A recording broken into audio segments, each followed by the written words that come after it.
Welcome to another episode of the Disciple Men Podcast. My name is Antonio, and today I want to have a conversation about one of the things we do as men is judge ourselves. We're trying to see how do we become better at what we're doing, how we're doing it, and how do we do it better than the previous generation did. And with that, sometimes we were taught one thing, but when we learned a better way to do things and we try to do it better for our seed moving after that. And I had to bring on a really dope individual to have this conversation with. Really cool dude. He's got a lot of talent. We'll talk about some of the things he's doing in the background as well. But here to have this conversation with me, I have my guy, Arthur Smith. What's going on, big dog? Nothing much. How are you? I'm good, brother. I'm good, man. I appreciate you joining me on the podcast. Oh, it's my pleasure. My man. Sir. All right, cool. I want to tell y'all, man, if you don't know him, okay? If you don't know him, he's always this cool, okay? I don't think he know how cool he is, but he's always just chill. It's never too high, it's never too low. I mean, it's even cool, just chill. I'm trying to be like that when I grow up. I'm just saying, man. But nah, man, appreciate you coming on, big dog. Yes, sir. My man. All right, so I want to get into this conversation with you, and I got a couple questions I want to ask you. We're going to bust down that list, man, and just let it flow. Okay. All right. So the first one I got for you is, many men didn't grow up with a godly father as a role model. How can a man break free from repeating unhealthy cycles and instead raise his children rooted in the Word of God? Mm-hmm. So I was one of those young men who didn't grow up with a godly father in the home. Mm-hmm. I give a lot of credit to my mother because she has 3 boys, and she made sure that she made sure that there was godly men in our lives. I like that. So though that they weren't in our home, we were still able to see what a godly man looks like, and so we was able to watch and learn that way, which is still a little bit different because you're only watching from the outside. You don't see the full depth of everything, but you get a better perspective than not having anyone. It makes a difference. Yeah, so I would definitely say in trying to make things different, just avail yourself to other godly men and know that we're all in this together. We're trying, and things are going to work out the way they're supposed to. Yeah. I really believe in the whole thing of iron sharpening iron, and that I'm learning from the guys that I'm around, and even that I allow my kids even to be in the circle of, that they're gaining something and gleaning something from this person's example, this person's efforts. Even if they're not the same thing I'm doing, they may be adding to what I want them to pull out of this and gain from a skill set standpoint. Right. I like that, man. Yeah. All right, cool. So Proverbs 22 tells us to train up a child in the way that he may go. How does this training look when a man is teaching his kids lessons he never learned himself? So the training is kind of different because essentially you're learning with your child. Okay. So the best example is to model it. So if you're trying to learn, so if you're trying to put your son or daughter, whatever, in the path of investings, and you have no knowledge, you have to dive into it and then teach them, or y'all dive into it together and discuss. So it's more so a collaborative effort when you don't have it already modeled for you. You don't have that foreknowledge. That's good, man. And I know that a big part of that comes from your desire to want to be there also. Right. It's one thing for you to say, I want you to do this as my child. But then when I know that those same skills, those competencies that are needed in my life as well, I got to go get that too. Oh, absolutely. And then it's like I can better model that in front of you because you see me trying to run down that same pathway yourself. Yeah. And I came to that enlightenment not too long ago, actually, because as you can see, I got a little bit of size on me. Okay. And so it was probably about 10 o'clock at night. And we had some snack cakes or something in the house. Hadn't been touched. They'd been there for days. I went in there and got one. My son saw me. And so I'm eating this at 10 o'clock at night, and he goes and get one too. And so I'm like, wow, it just hit me. I'm like, even before he's born, I'm like, I want my son to be far greater than I am. But in order for him to be greater than I am, I have to set a foundation for him to launch from. Model that thing in front of him. And so from there, I took it upon myself. I'm like, okay, I'm about to get myself together because Respect. I'm so far out of shape, but it is what it is. I got you. So I'm like, we're going to do this together. So now we're actually working out every day, doing push-ups, sit-ups, and Awesome. different things like that. Just so, again, he can get further than me, but he could get there a lot quicker if I eliminate some things, some unnecessary hurdles that he doesn't have to jump over. That's good, man. And I think at the end of the day, they'll respect the journey more Yeah. and actually get something out of it Yes. because they're doing it with daddy. You know And what I'm saying? yeah, he enjoys it. He looks forward to it, and it's never even a gripe about it because Yeah. we're doing it together. Of So course, of course. It's just time to spend with daddy. You know what I'm saying? He like, yeah, let's go get it. This is yeah, what we do. yeah, And it's like, okay, he's got that buy-in now. yeah, It makes him want to go get it even more than want to get it himself because daddy's doing this well. We're doing it side by side. yes, I think that's even most men learn better shoulder to shoulder with another man versus just sitting in front and watching. and it's motivation Hmm. because you're not in it by yourself. Yeah, You know, because there's a lot of nights I'm like, man, I really don't want to do this, but then I'm thinking that's about all it. of us, man. He's probably thinking the same thing, Hmm. but I still have to show that discipline and be like, hey, we don't want to do this, but we got to get this done because it's going to be a greater benefit. Yeah, yeah, Yeah. yeah. I like that, man. And then it's that other part that comes with that where you're showing them, hey, real talk, I don't want to do this either right now. But I've got to be disciplined to Right. get to this goal. I want to show you that you're not going to always feel like doing what you're supposed to do, Hmm. but the discipline that you are picking up from me will say, this is just what we do. Take those feelings, put them in your pocket. Put 'em You in see your what I'm pocket. saying? We got to Yep. get things done. Yes, sir. I got you, man. That's good. So, next question. How does humility play a role in the father's admitting, I didn't learn this growing up, but I'm committed to teaching you God's way? I think that plays a major role into it because I would say for me and my wife, we are very transparent with our children, Hmm. and we let them know, okay, I didn't know this when I was growing up. I didn't have this. I had to get this the hard way, Yeah. and so being able to acknowledge that and kind of put before them a better path than what we had. Hmm. Um, I think it just works out a lot better because we come from like a what they call the silent generation Hmm. where people didn't talk. They just, especially men, they just went Yeah. out and did whatever they was gonna do, Right. and you had no true insight. And so I think for us, one of the things that we want to do to break those norms is we tell our children everything, Mhm. just so they'll know the good, the bad, the ugly, Yeah. and again, we want to avoid the unnecessary hurdles. Yeah. So being able to admit that I didn't know this or I don't know this, but I'm willing to get this knowledge so that I can be better and that you can be better, Hmm. that goes a long way with their children, their transparency. I like that, man. I'll take it even one further. There are some things that I didn't learn that my wife learned. Hmm. So then it's like it's not only just me as the head of household and I'm teaching everybody, I'm leading by example. There's some things I didn't get that she got. Right, So I'm gonna let her lead that part. I may have to sit back and learn from her because I mean there's a lot I've learned on money management right. that I didn't grow up learning, but my wife did. Yeah. And I learned a lot in how to apply that to my finances now. And we're being in a better financial situation because of those things. But I didn't necessarily lead that. Yeah. My wife had that. And that again is humility and learning that Exactly. I'm not the best at everything. Hmm. And you speaking of wives, that's your helpmate for a reason. Of course. So we're not supposed to be good at everything Mhm. together.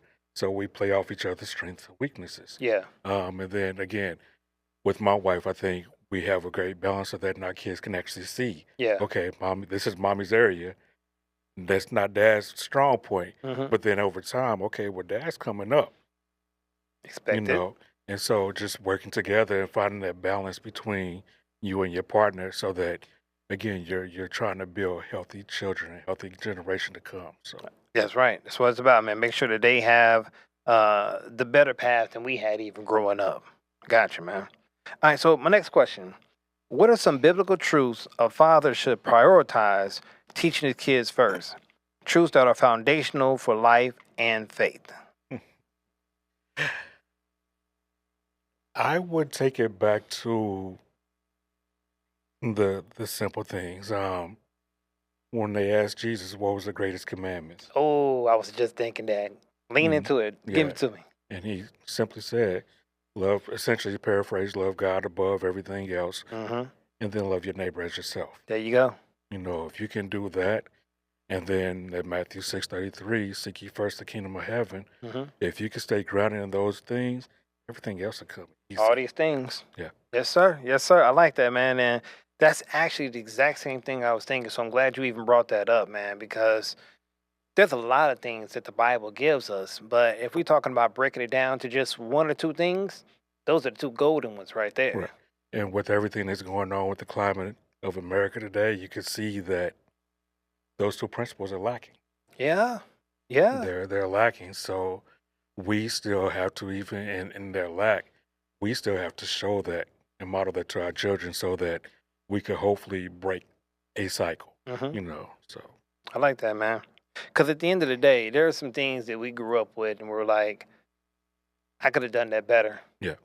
Just straight up, I could have done that better. hmm I don't want my kids to figure out how to do this in the same manner that I did. Let me give them a better way. Absolutely. That's what it's all about. Yeah. Gotcha. Okay. So, how can a father balance teaching discipline and correction while still showing grace and love that reflects the father's heart? So balance is always key. We don't actually whoop our children anymore, and I know that's a thing for black families and Hmm. different things like that. And we did for a while, but then we again paid attention to where things was going, and it was essentially ineffective. Sure. But even in just beyond whooping, when they do get in trouble, you have to. We may yell whatever, and it's uncomfortable portion for Hmm. that second. But then for me, I always come back to my children once things have calmed down. Okay, I understand that you don't like what I did or how I did it, but this is why I did it, Yeah. so that you don't go down this path that's not going to lead you to anything beneficial. Hmm. So I try to have a open conversation with them, let them know I'm not just yelling for the sake of yelling. Yeah. Of course. Um, I'm doing this because I love you, but then I also want you to know that even in you doing what you did, Hmm. that doesn't stop you from being who you're supposed to be. That doesn't stop us from loving you. Yeah. And I'm gonna give them a big hug and a kiss and let them know, even when because you're doing that. Sometimes they all want to there just do all they try to get out of it. I just hold up a little bit tighter and still until they laugh. That's when I Right. let Right. them go. Right. Right. So You gonna just get these cuddles. right. Stop playing with me, So just that conversation afterwards. Things happen. Yeah. I get in trouble too. Hmm. So, and I whatever trouble I get into, I got to face those consequences. So you're not going to be any different. But I want you to understand, even in your trouble, Hmm. through the trouble, after your trouble, Daddy still love you. Right. Mommy still love you. That ain't gonna change. It's not going to change. Yeah. Yeah. No. I like that, man. And I think for me, I try to talk strategy with my kids all the time. Yeah. I'm trying to give game all the time. It's the running joke in the family that daddy's always teaching, he's always schooling. And I'm like, you got dang right. I Right. sure am. And I tell them, just being honest, like you're saying, I ain't gonna be here all the time. Right. There's some point in time, God's gonna call me home, my job's gonna be done, and you gotta rock out here by Yeah. yourself. You gotta know these things. Yeah. And I can't guarantee you're gonna learn them Yeah. unless we make sure, as your parents, we're teaching that. Yeah. You see that? And so my wife and I had that conversation the other day. We actually had it with ourselves, and then we had it with both our kids, really. My daughter's 19, so Mhm. she's in college. And we're just telling her, I understand that we do all these things for you, but our goal as your parent is not to hold your hand. Mhm. It's to prepare you so that you can do when we're not here. Exactly. So you got to be able to stand on your own 2 feet. You got to know how to make a wise decision. Mhm. You have to know where to go to make wise decisions. You have to know how to pray and how to seek God. Man, that's good. Even without us, even without going to a church is always going to be important. Mhm. But you have to be able to do that for yourself. You gotta have your own personal relationship. Absolutely. Yeah. So, and it's a hard pill to swallow for us as parents because again, we're supposed to prepare, but then we also got to let go, and that letting go is not always the easiest for a Yeah. lot of parents. So, And I think sometimes it's even us being lazy. Mhm. Because it's easy for me just to do it for you than to me to teach you and have the patience for you to make Yeah. mistakes and learn it on your own. Yeah. And I had to learn. I was like, man, like I'm gonna mess around and handicap my kid if I don't allow them to have responsibility Mhm. and put them in position where they can make mistakes while they're under our covering. Right. You see what I'm saying? And we can guide them to make better choices or to do this a little bit better with a different strategy. Yeah. And then when they get out their own, they're like, no, I got this because my parents made sure I had it. Yeah. And it puts them so much further ahead, especially when you Oh consider yeah. like education system now, they're not really teaching critical thinking. Mm-hmm. So if we give them problems to solve, Yes. that builds their confidence, Mm-hmm. it builds their ability, and then they're able to function without us. So that's always going to be the goal for you to be able to function without us. And I think at the end of the day, if we don't do that, again, we're doing a disservice for them. Hmm. And I think that if we don't put them on game early, somebody who doesn't have their best interest in mind is going to get over on them. Yeah, And then I'm asking for bail money. You know what I'm saying? I don't want those absolutely. problems. You know what I'm saying? Right. I don't need those issues. So we tell our kids all the time, we'll go to jail with a smile on our face over y'all. I'm just So saying, that's just the love yeah, of the parents. Well, burn this city down. Okay, I'm just playing, y'all. No, I'm not. play I'm it, not but playing at all. But no, for real, man, we want to make sure they have their best foot forward. You know what I'm absolutely. saying? And this is part of it, man. I dig that. All right, so next question. What does it look like for a father to teach his children about identity in Christ when the world tries to define them differently? Mm-hmm. So for that, I have 3 go-to scriptures. Okay. I'm sorry for patting. No, you're good. You're good. I'm a drummer also, so I always. I told you, man, the many talents. But so Genesis 1:26, God made man in His own image, Mm-hmm. and He said they were really good. So knowing that you're made in the image of God, but then Psalms 139, 13, 14, I'm fearfully and wonderfully made. I like it. You Mm-hmm. know, Good words to live by. if God is telling me that I'm very good, Mm-hmm. if He's telling me that I'm fearfully and wonderfully made, why am I stressing on what somebody else says? Come on. Then Jeremiah 1, before I formed you in the womb, I knew you. So He already had your identity Mm-hmm. prior to you even being born. So if you're focused on God and what He has for you, Mm-hmm. you're not worried about what the world thinks. Mm-mm. So just build their self-confidence that way, and I think they'll be all I like that, man. And I think at the end of the day, when you're teaching them that you're supposed to be different, right. you're supposed to be a light. Right. We're calling you to shine God's light into this world, and you can't look like the world and look like God at the same time. You see what I'm saying? You have to be different because something about you has to draw those people to God. Yeah. And they've got to see God in you, in your actions, sometimes when things are going right and when they're going wrong. Mm-hmm. They got to see Christian. You Yeah. see what I'm saying? Yeah. And when they see those Christ-like actions, thoughts, words, follow through, they're like, dang, something's different about you. Yeah. Why are you this way? And then you got that chance to introduce them to Jesus. You know what I'm saying? And they grow in their relationship with the Father and whatnot. So Yes, I sir. like that, man. I like that. I think that at the end of the day, when we show them you're Christian before anything else, you're Christian before you black, you're Mhm. Christian before you are Democrat, Republican, you're Christian before you're American. Yeah. You're Christian first. Your base ideology is Christ. Right.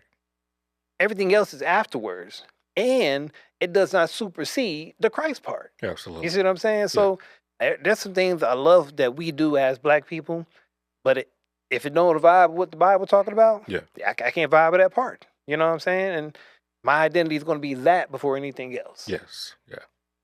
I like that, man. So, Mhm. next question, man. As a father, how can a father introduce spiritual practices like prayer, scripture reading, and service into daily family life without it feeling forced? What we used to do, and I gotta admit, I used to, but I got away from it. We used to come together every morning and just pray Mm-hmm. before everybody went to school, before everybody went to work. we would come together and just pray, and we would just take turns throughout the week. Nice. Today I start, tomorrow my wife, then my daughter, then my son, and keep it that way. I think now as they've gotten older, because we're not necessarily taking them to school or different things like that, Hmm. I think it's just a matter of putting them in positions to where they can have an opportunity to connect with God, whether it's being at church or serving in an area or just just thinking of something kind to say to somebody else, Sure, sure. because it's be those simple, random, kind words that actually have a huge impact on people's days. But really, again, like I said, and I need to get back to that. Just making it a habit and doing it. If I do it with joy, Hmm. they'll learn to do it with joy as well. I like that, man. One of the things we do is we all serve at a church. Hmm. I'm a minister at the church. My wife is ushering. My youngest ushers. My oldest works in the sound booth with me, doing the media ministry and Yeah, whatnot. So they see us serving side by side anyway. And it's like, okay, this is just what we do. yeah, This is their only norm they know because they've always knew their parents to be serving in church. yeah. And then there's some times where we're volunteering hours. You know what I'm saying? Well, right now with my daughter's school, she has to have volunteering hours, but Mm, we'll do it as a family at times. So okay. all four of us will get up there. We'll go. We went to I think Midwest Food Bank not too long ago, and we were bagging apples. You know what Yeah, I'm saying? About three hours worth of it. But it was good to show that we're doing something nice for people who are less fortunate. right. And it's not because we got cameras going and we're trying to live stream it afterwards. No, I'm just serving because this is just what we do. Well, You we know what I'm do. saying? God gave us the ability to help, and that's just what we do. Yeah. And I need that to be part of your DNA now. And when we model that in front of them as they see us doing it, we're not begrudgingly doing it. You see what Hmm. I'm saying? They're like, okay, well, this is fun. Yeah. Because again, kids want to do stuff with their parents all the time. Oh, You know what I'm absolutely. saying? It just gives them an opportunity, and now we just do it through a service opportunity. Yeah. I got you, man. Yes, sir. Another thing that we do also is we do family prayer at night. Okay. So before we go to bed, we say our family prayer. And then, everybody gets to bed or whatnot. We do a little Bible reading, devotional Yeah. before bed or whatnot. But it allows us to then just say, this is how we as a family connect. Now they got their own personal plans that they do as well, Hmm. devotionals and stuff they read in the morning times. We do that part in the morning individually. But we want to make sure collectively as a family, we do this as a whole Yeah. because God works through people. Yeah. That's really good. Yeah. Really good. Okay, so my next question: how do you address the fear some fathers feel that they are unqualified to teach what they themselves were never taught? Mm. So first of all, again, the Bible says we all fall short. So we're going to make mistakes. But he also says, my grace is sufficient. Hmm. So he gives you the ability. Something that my wife and I talk about quite often is when you become a parent, you're actually growing as a parent as your children grow up. Hmm. So you don't know what to do as a parent, and there's really no true handbook because no two kids are the same. Boy, So you ain't never lined up that one. yeah, so like I said, you're growing with them, so you got to allow yourself to make some mistakes. You're not going to be able to do everything the way your parents did it Hmm. or your spouse's parent did it. You have to find your own way. Yeah. Uh, naturally, with God in the center, find your way with Him Hmm. to how to manage raising your children. But again, you got to really just give yourself some grace. Yeah. And I think again, we talked about it earlier, being transparent with your children. Okay, we did this a while ago. That's where I was at. That wasn't the right way, and I Hmm. apologize to you. To be able to tell your children, I That's big apologize there. to you. That's big there. I had to do that this summer with my daughter, Hmm. just because again, she's 19 now. She just turned 19, but she's growing up, and we have to kind of give them the freedom to grow up. Sure. And Sure. so, as fathers, especially with daughters, we want to hold on real tight and be like, no, but you gotta let them fly. Yeah. So, but yeah, being able to say, okay, I messed up. I was wrong in that, Hmm. or I shouldn't have did X, Y, and Z. And this is how I plan on correcting it. I like that. Just having that open conversation with them so that they'll know. And that breaks a lot of cycles because I don't necessarily recall seeing any parent growing up apologizing to the kids about Mm-mm. anything. No. Um, And get an attitude if you ask me to. right, right. And so I just raised you. That was right. love. So yeah, so having that humility, just be like, okay, I was wrong. I recognize I was wrong, Mhm. and in my being wrong, I also hurt you. Mm. So again, I apologize, but then I got to ask for your forgiveness as well. I think that's strong because that allows them to see how to take accountability Mhm. and how to mend when they make a mistake Right, because it was modeled in front of them. right. And a person they looked up to when their parent made a mistake. They're human and they owned up to it Hmm. and asked for forgiveness. So now when they see that themselves, they can be like, okay, I can do that myself. Yeah, I yeah, can say when I didn't get it right. You know what I'm saying? I try my best to get it right all the time, but that instance there, I didn't. right. So let me get it right with that person that I may have wronged, and then go forward doing it the right way. Yes, sir. I like that, man. And I think if we don't do that, we're doing such a disservice to them because then it's like, well, my kid never makes mistakes. Hmm. Word, word. Just what we doing? What we doing? Okay, nah. I think they learn how to relate to people better because of that Hmm. as well. And you're gonna be around some people that you may Yeah, rub wrong or they may rub you wrong, but y'all gotta work together. yeah, Y'all gotta be in the same church. Y'all gotta be in the same neighborhood. You gotta find some way to coexist and live peaceably absolutely. among all men. Because it's never all about me. Yeah. You always gotta take into consideration what of my action, what are my words, how are they impacting others, Hmm. and then that impact is that the impact that I really want to leave with them. That's good, man. You That's know, good. That's so good. just being again considerate, Yeah. loving your neighbor as yourself. How would you want somebody to treat you? So Hmm. we would want somebody to apologize to us if we was wrong. So why can't we do that to our children? Exactly. Exactly. And I think at the end of the day, we keep in the back of the mind that I'm gonna be judged on how I dealt with my brother and sister in Christ. Hmm. And that's not just the people who proclaim Christ. That's even for people who don't know Christ at all. Right. And it's like, okay, I didn't model Christ in front of you to show them that they could walk better because they saw how a Christian handled the situation Yeah. versus some regular cat. You know what I'm saying?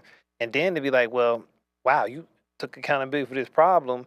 You got it right. Even when somebody didn't even bring the error to you, Hmm. you brought the error yourself. Hey, I messed up. I made this thing. Right. Nobody called me out. I brought myself to the Right. carpet first. Oh, wow. Everybody doesn't do that. Why are you different? Let me tell you about Jesus. Yes, sir. Yeah, like I said, just another thing to introduce them to us. So I like that, man. That's something we got to keep doing, man. So I like that you put that out there. My next question: in what ways can the local church and community of believers support fathers who are writing a new legacy for their children? That's a good one, a tough one. I would say be as supportive as possible. Hmm. If you see your father struggling, give him a hand. You know, I've been watching you. I watch how you interact with your son, with your daughter. Hmm. Let me give you, well, let me show you some things, or give you some tips, or have you considered? Hmm. Just being accessible to them. Really, uh, create opportunities to where they can actually interact with their children. Just as a father. So my church, we every once in a while they'll do like simple things, donuts with dad, Oh yeah, things like that. And good stuff. yeah, it's just an opportunity for you and your child to get Hmm. away from your spouse, and y'all could just have that one-on-one time. You Yeah, know. yeah. I think that's good, and I think that um, and like as our church, we have a very strong men's ministry, Hmm. and it's cool to see other men making it happen, and they're bringing their sons also there so they can see um, this is just what we do. Not just am I seeing this thing model as my father in the house, Hmm. brother so and so over here, deacon so and so over here, you know what I'm saying, elder so and so over here, I see how they're doing. Yeah. And not just while we're in church, just normal interactions. And it's like, oh, this guy's actually pretty dope. You know what I'm saying? And I see other qualities about them, and it makes me want to model something after them. So I may glean this from this person and pull this from that person. I may imitate this from that person, but all of them, as they're representing Christ the correct way, makes you, as this younger adult, become sharper as a Christian. Absolutely. And even as a father, learn how to be better in doing things as a Christian father, because you wasn't taught this growing up. Fills in the missing pieces. Yes, I think that's good, man. And then when all those puzzle pieces come together, we make that picture and image of God what it's supposed to be. Absolutely. Yeah. It's a great way to put that, man. I think you're a poet. We're going to talk about that later on, man. But you got to weigh with these words, brother. I'm saying you got to weigh with these words. All right, so my last question. Okay.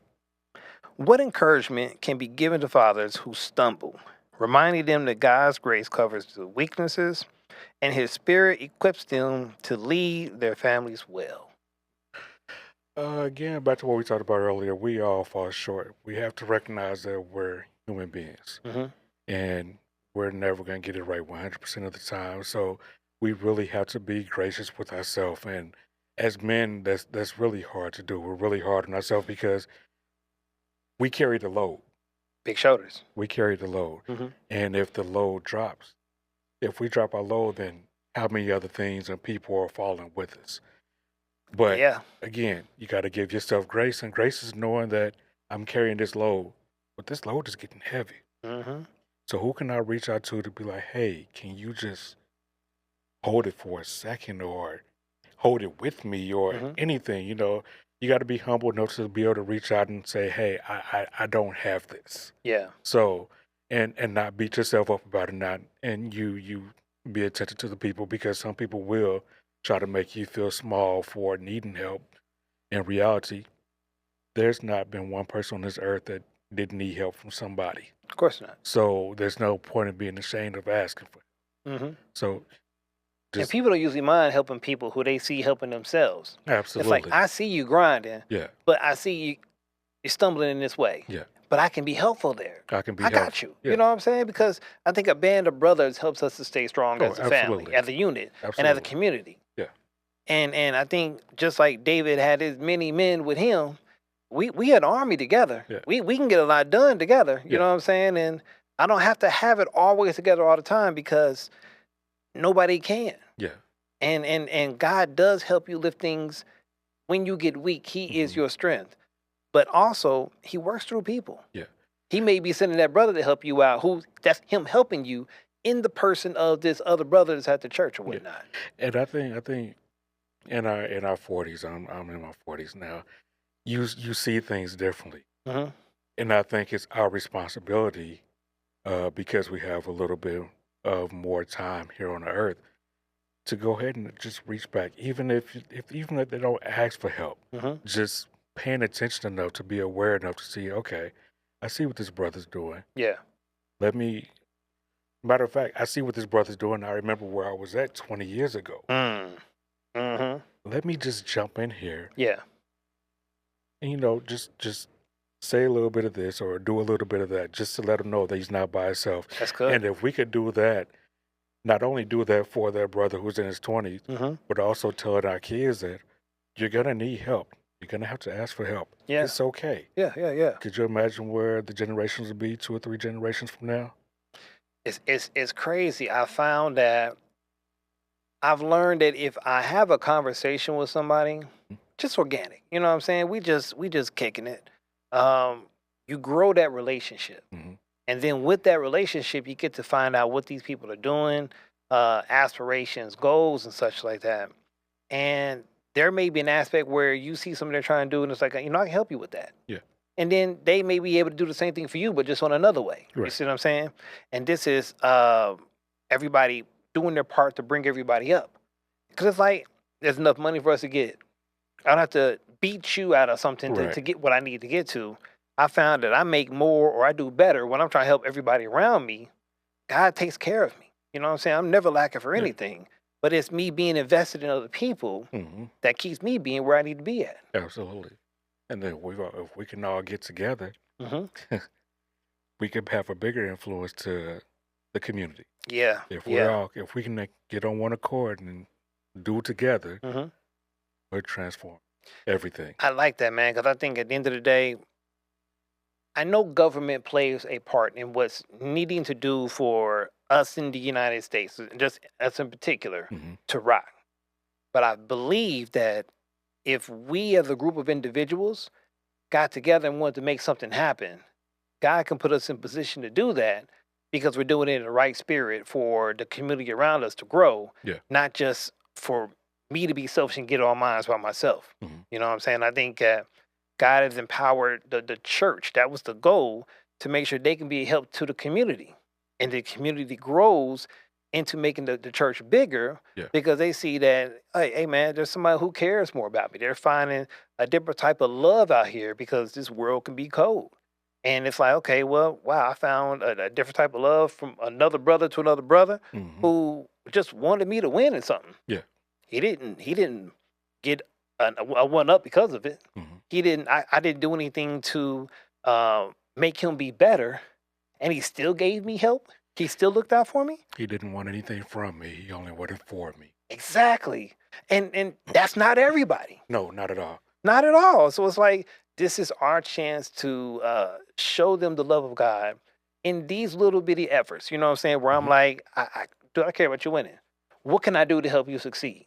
It's like, me? You gonna help me? Yeah. Well, sure, yeah. Why not? Yeah. And then feels good receiving that. Then now you're like, well, dang, well, how can I do that for the next guy? Right. Right. He cared about my situation. He helped me get where I need to get to. How do I pay that back to somebody else? Absolutely. Yeah. I like it, man. I think this type Hmm. of community makes us not just better men, but better parents. It makes the church better. Yes. You know what I'm saying? So again, real good conversation, man. I'm glad I was able to get those things across from you. But before I go, I would be remiss if I did not ask you about one of the other talents that I've come to learn about you. Because not only can this man, and he said he played drums. You heard that, right? Yeah, Can draw too. But no, not drawing. no, I don't. I wish I could. No. Okay, not drawing. Scratch that. Not drawing. But he can write. And as you see here, we got 2 books. Okay. This first one here is called Layers. Matter of fact, I'm gonna do this. Boom. Layers. This is his first book he created. Mhm. Tell me about this book first, man. Let's go with this one first. So for that, I've been writing probably since 2000, 2001, Okay. and I've always wanted to put a book out. Uh, Putting that out became a sense of urgency, Mm-hmm. just because I had a situation that let me know that time is not forever. Okay. So for layers of what I wanted to do, because I've been writing so long, I wanted to kind of just introduce my pen to the world. It's kind of like a sampler platter. So it's a bunch of different perspectives, a bunch of different voices that I write in, and it's really good poetry. It's love poetry, poetry dealing with like the current events. I got historical fictions. I got just relations, stuff that you can relate to, Mm-hmm. in layers. So I think it's a really good book, a really solid book. And again, it's just really an introduction just to show a sampling of what God has given to me. Word. But yeah, it's layers, Okay. Now, layers. see, I just got put on the Layers today. I didn't even know he had that book. All right. The one I knew about is this Dig Deeper over here, man. I actually have already bought this book because, I believe in investing in people. I'm not going to ask somebody to join the podcast, subscribe, and then not do they thing. So I'm like, nah, let me put some money behind this thing, man. So I already bought the book. I've read through a lot of the poems. I Mhm. will say the first one is to me the dopest. All right. You may have a different decision. You gotta get the book to find out for yourself, man. But tell me about Dig Deeper, man. Okay. So with Dig Deeper, what I did with layers, I wanted to give a prelude of what's to come. So I ended layers with Dig Deeper, Mhm. knowing that the book Dig Deeper was coming. So that again is the first poem in the book Dig Deeper. And so what that was for me is, especially for me specifically, I guess it's in a sense a personal book. A good portion of it is about me. Mhm. I generally, when I speak to people on things, I normally stay on the surface level of things, knowing that there's so much more beneath it. Yeah. And so this was, I guess, my first honest attempt to go beneath the surface, I guess in a public manner. Hmm. So it's a really solid book. This one is actually written 100% from the male perspective. And so I think it's good for our brothers to know that number one, it's okay to feel Hmm. because we do have feelings. We do. We got Um, emotions. Also, that it's okay to express. True. And so, a lot of times, when people have a whole bunch of different heart conditions and everything, just because they're never given the opportunity to truly say what's on their heart or on Hmm. their mind. Hmm. So, um, that's what Dig Deeper was to me.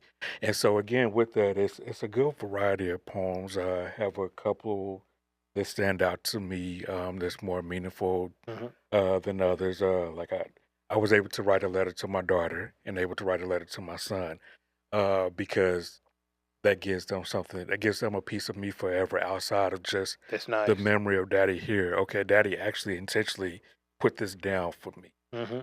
So again, a really good solid book. That's good, man. So I like it, man. So mm, again, we'll have links to the in the bio of where you can get this book. But go ahead and tell them, man, where can they find these and want to purchase these okay. online? So my books are available on Amazon. Look for Arthur Smith II, and you'll see both of these come up. You can also go to my website, especially if you want like a personalized signature or something on the book, which is www.arthur as in the writer, so that's AUTHOR, the number 2.com. Okay. And so you could purchase that there, again, with the personal signature in it. And then also, please follow me on all social media under Arthur too. All right, good deal, man. We're gonna have all his social media platforms be found in the description of this video as well, Yeah, as the links you can get it from his website and from Amazon. Because again, we don't support this brother. We take care of Christians, man. We support Christians. That's what we do. We ask you to do the same thing, and then whatever you got going on, we try to make sure we find a way to support you as well. Because again, we got to help each other, and if absolutely. we don't put us out there, who are gonna put us out there? We all we got. Exactly, man. But again, I appreciate you coming out to here, man. Have this Yes, conversation with sir. me. I like the honest conversation of understanding that we don't always have it together, Right. but we're trying to be better day to day. And hopefully you all caught some jewels from this situation. Something you can glean from this conversation, and that it's going to make you be better parents as well, better fathers, better mothers, and that you can put your kids in position to be better as God's calling us to do that. Then, so from both of us, man, we thank you all for coming. We catch you in the next one. Peace. Peace. Thank you again for joining us on Disciple Men Podcast. We hope that you got something out of the conversation, that we brought some value to you. We're trying to do something over here, and we need your help to do that. If you could, please like and subscribe, share the video with a couple friends. We want to make sure to get this word out, help us men to step up to the road we're trying to do for the family, for God, for the community. We need your support. Look forward to you in the next one.